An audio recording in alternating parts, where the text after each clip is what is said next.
We got a lot of questions on this topic. I'll ask this one that came from Raj. He says, have you changed your views on Bitcoin and or cryptocurrency in any respect?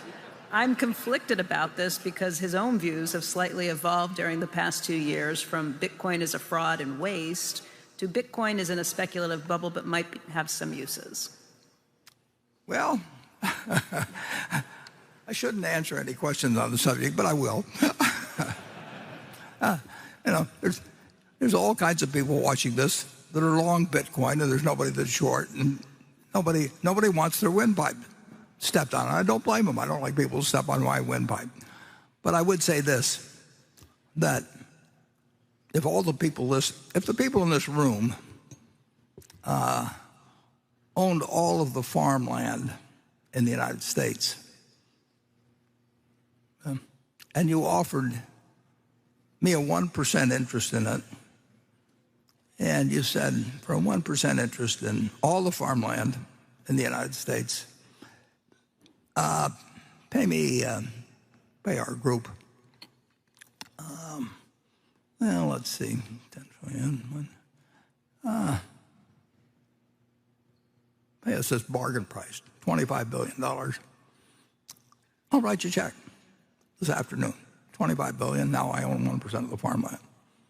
If you tell me you own 1% of the apartment houses in the United States, and you offer me a 1% interest, so I'll have a 1% interest in all the apartment houses in the country, and you want whatever it may be for it, then call it another $25 billion or something. I'll write you a check. It's very simple.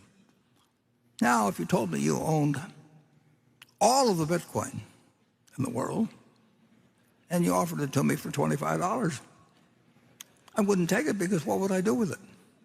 I have to sell it back to you one way or another. I mean, maybe I have the same people, but it isn't going to do anything. The apartments are going to produce rental, and the farms are going to produce food. And if I've got all the Bitcoin, I'm back where whatever his name was, who may or may not have existed, was 15 years ago. If I've got it all, he could create a mystery about it. But everybody knows what I'm like. I mean, so if I'm trying to get rid of it, people will say, well, why should I buy some Bitcoin from you? I mean, why don't you call it Buffett coin? Make your own or something. Do something. But I'm not going to give you anything for it. And you'd be right, incidentally. But that explains the difference between productive assets and something that depends on the next guy paying you more than the last guy got. Now, net, if you look at it, a lot of commissions have been paid, and there's all kinds of frictional costs that are very real that somebody has paid to a bunch of people who facilitate this game. But whatever one group of the public has taken out, or one group of owners, has come in from other people. I mean, other people have entered the room and they move money around, but there's no more money in the room. It just changed hands with a lot of maybe fraud and costs involved, and a whole bunch of things. You lose, you forget the numbers or forget the equation. You can do that with a lot of things. I mean, it's been done throughout history. Certain things have value that don't produce something tangible. I mean, you can say a great painting, probably will have some value 500 years from now.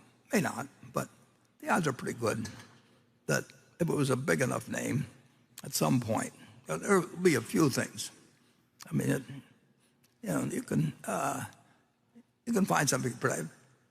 If somebody wants to sell you a pyramid or something, and you can charge the viewers, or it'll be around a long time and won't produce anything. But people will find it interesting to go there because I've read about the pyramids. But basically, assets to have value, they have to deliver something. to somebody, and there's only one currency that's acceptable in the United States. I mean, you can come up with all kinds of things. We can put up Berkshire coins, or we can put up Berkshire money or anything like that. But we get in trouble, I guess, if we call it money. But in the end,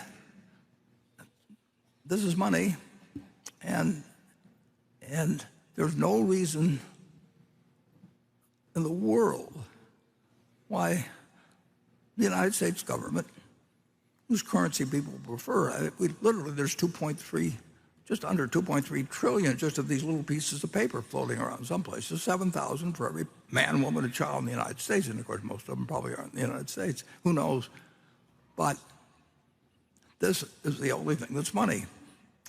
And anybody that thinks the United States is going to change to where they let Berkshire money replace theirs, is out of their mind. I mean, so anyway, with those few deficiencies,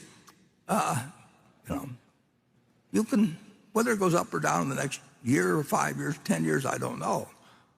But the one thing I'm pretty sure of is that it doesn't multiply, it doesn't produce anything. It's got a magic to it, and people have attached magics to lots of things. I mean, the gold on Wall Street, create magic. We are not an insurance company, we're a tech company. Well, they're an insurance company, but a dozen people or so have raised a lot of money. They just say, just don't pay any attention to the fact that we sell insurance. We are a tech company. Well, in the end, they wrote insurance, and overwhelmingly, they've lost a lot of money since then. You can make up things that work well in getting money from other people, and that's why. Well, I have a slightly different way of looking at it. I'll sell you some then. Well, in my life, I try and avoid things that are stupid and evil and make me look bad in comparison with somebody else. And Bitcoin does all three. And in the first place, it's stupid because it's very likely to go to zero. The second place is evil because it undermines the Federal Reserve System and the national currency system, which we desperately need to maintain its integrity and government control and so on. And third, it makes us look foolish compared to the communist leader in China.